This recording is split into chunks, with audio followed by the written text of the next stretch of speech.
Baik, Assalamualaikum warahmatullahi wabarakatuh. Waalaikumsalam warahmatullahi wabarakatuh.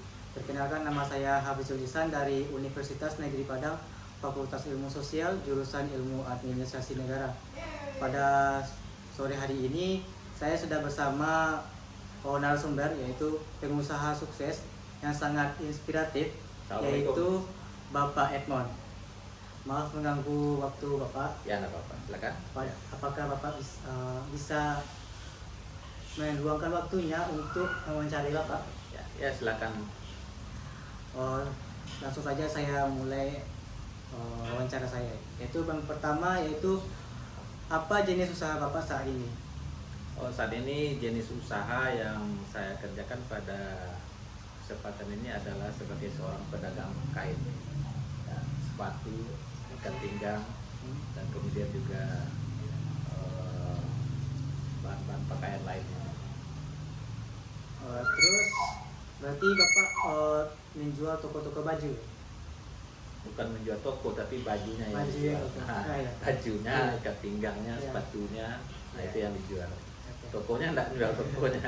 Oke. Terus pertanyaan kedua, yaitu apa strategi Bapak untuk mendirikan usaha Bapak ini?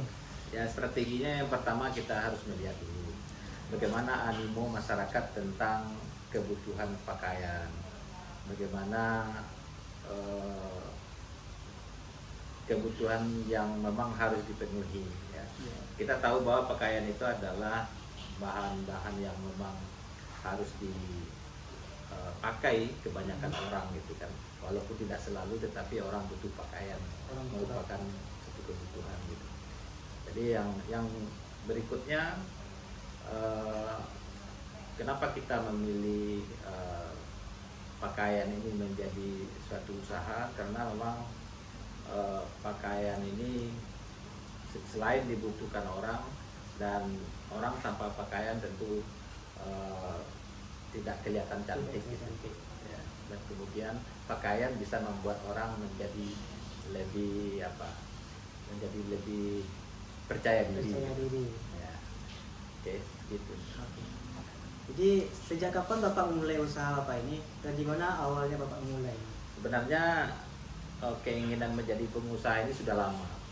Jadi sudah lebih dari 20 tahun yang lalu. 20 tahun. Jadi pernah pada satu ketika saya buka satu konter kecil saja. Ya, satu konter kecil dengan modal ya lebih kurang pada saat itu sekitar 5 jutaan. Sekitar 5 jutaan, dengan mengontrak pada waktu itu satu tempat dikontrak sekitar 1.500.000-an lah per bulan itu. Per bulan. Ya, per tahun ya, kalau salah per tahun 1.500.000 waktu itu kan tidak terlalu mahal itu. Nah, dicobalah. Nah, ternyata dengan kondisi yang seperti itu tidak memiliki satu hasil yang lebih lah, ya, dengan 2 orang pegawai. Jadi ketika dihitung-hitung, ya lebih banyak capeknya itu daripada nikmatnya ya. Nah, sehingga saya mencoba dengan strategi yang lain. Ya. Terus bagaimana proses awal usaha Bapak sehingga Bapak menjadi wirausaha yang sangat sukses hari ini? Ya, berangkat dari modal pengalaman seperti itu, dan tidak mungkin ini dilanjutkan dengan lokasi. Yang pertama lokasi, ya. Yang kedua adalah kondisi masyarakat yang ada di sekitar. Nah, kemudian bagaimana tingkat ekonomi masyarakat di sekitarnya, sehingga saya mencoba meningkatkan pada wilayah yang berbeda, dan kemudian jumlah populasinya yang berbeda, dan kemudian animo masyarakatnya yang berbeda. Ya. Terus apakah ada hambatannya saat Bapak memproses usaha gitu? Ya, kalau hambatan tentu saja ada, tetapi tidak begitu banyak hambatan yang saya lalui. Ternyata tahun demi tahun itu mengalami peningkatan, dan saya percaya bahwa satu saat nanti akan muncul satu kesuksesan gitu. Nah, jadi walaupun hambatan tetap ada. Nah, Kemudian di antara hambatan itu adalah kita kan butuh pegawai, dan pegawai itu kita harus tingkatkan kualitasnya. Pertama dari segi pengetahuannya, dan yang kedua dari segi keterampilannya. Ya, adalah pegawai yang mampu untuk menjual lah. Nah, artinya menjual itu macam-macam. Menjual dengan etika, ya, kemudian menjual dengan senyum ramah, dan itu adalah satu strategi. Ya, jadi nilai pegawai itu sangat tinggi, sangat tinggi dan harus dibeli dengan suatu harga yang mahal.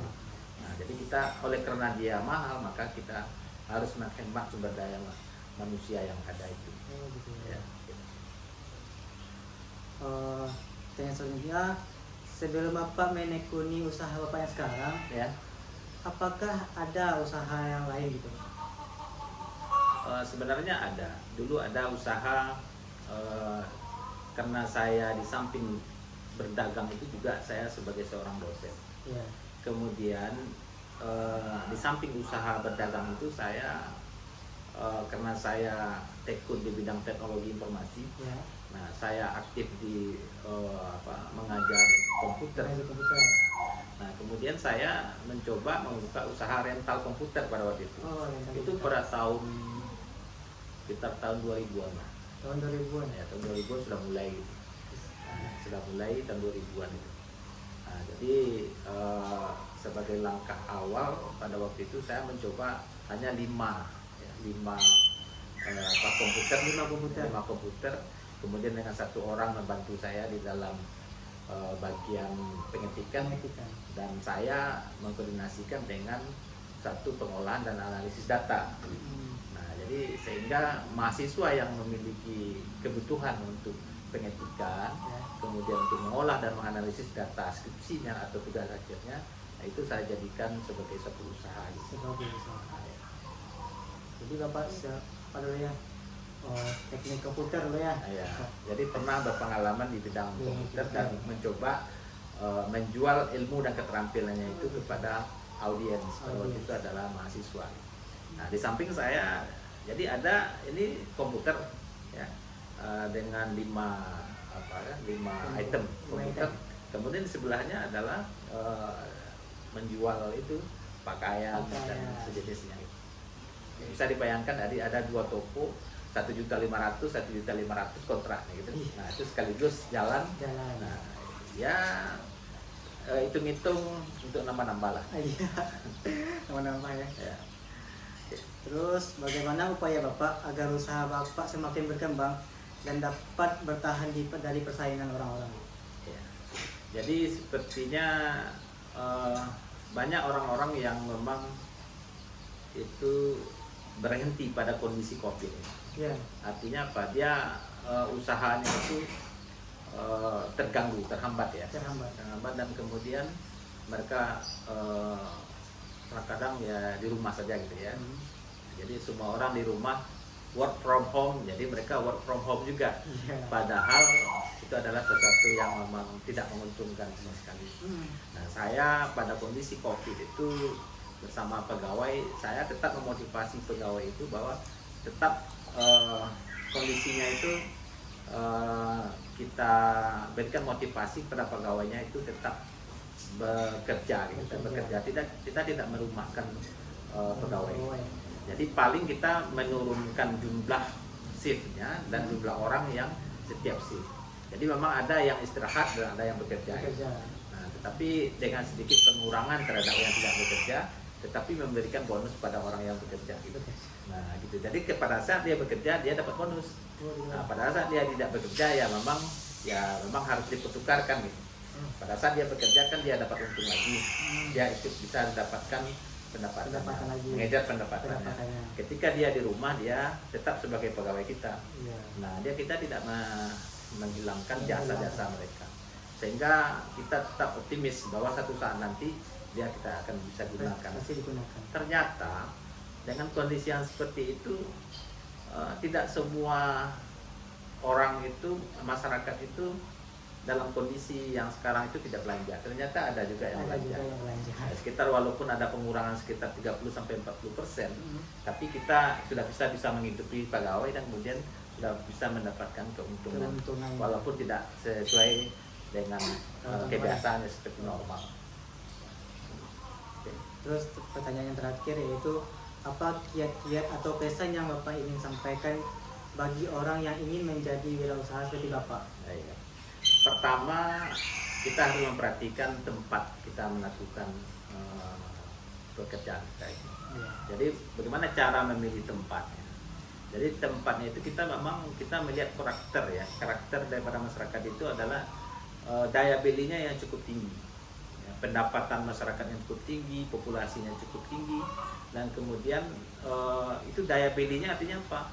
Setiap tahun itu kan sebenarnya kan pada masyarakat lain setiap tahun itu mungkin berbelanja yang agak cukup banyak itu pada akhir-akhir tahun atau pada hari-hari besar, hari Lebaran gitu. Nah, tapi kalau kita lihat pada sekarang ini pada tempat-tempat yang tertentu di mana di situ adalah populasinya cukup tinggi, kemudian ada suatu perusahaan-perusahaan cukup banyak di wilayah tempat kita melakukan penjualan itu, sehingga itu menjadi suatu keuntungan yang besar, sangat besar, sehingga ketika kita menyajikan atau memaparkan hasil produk kita, mereka ya kalau seandainya tidak ada 2 atau 3 per bulan mungkin ada 1 atau 2 lah gitu. Ya. Tapi kalau seandainya dihitung populasi yang cukup besar, ternyata akhir bulan itu juga ada lah, gitu kan. Walaupun tidak sebagus pada kondisi-kondisi yang normal. Tapi alhamdulillah ini menjadi pelajaran kita bahwa kita tetap konsisten. Salah satunya yang kita emban itu adalah tetap konsisten. Konsisten artinya tetap buka gitu. Iya. Nah, jadi tetap buka. Jadi kita tidak tutup.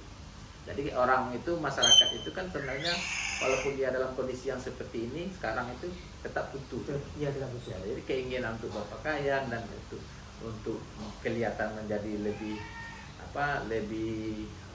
gagah lah gitu ya, atau lebih tampan, lebih cantik tetap ada. Tetap keinginan untuk mengganti 1 kali 3 bulan, 1 kali 4 bulan tetap ada. Nah, kita tungguin itu. Nah, sehingga dengan sabar gitu. Jadi tetap konsisten, kemudian sabar dan tidak pernah putus asa. Nah, jadi sehingga inilah yang membuat ya dari 1, 2, 3 atau 4 sampai 6 ya cabang yang ada sekarang itu alhamdulillah kalau tidak sekitar 50-60% lah. Ya, dari biasa ya. Dari biasa ya. Jadi sekian hanya segitu yang saya tanyakan kepada Bapak. Terima kasih banyak Bapak. Baik. Jadi Bapak Irfan ini dia seorang pengusaha yang sangat inspiratif sekali ya. Jadi oleh karena itu saya tutup. Assalamualaikum warahmatullahi wabarakatuh. Waalaikumsalam warahmatullahi wabarakatuh. Siap. Kasih bisa.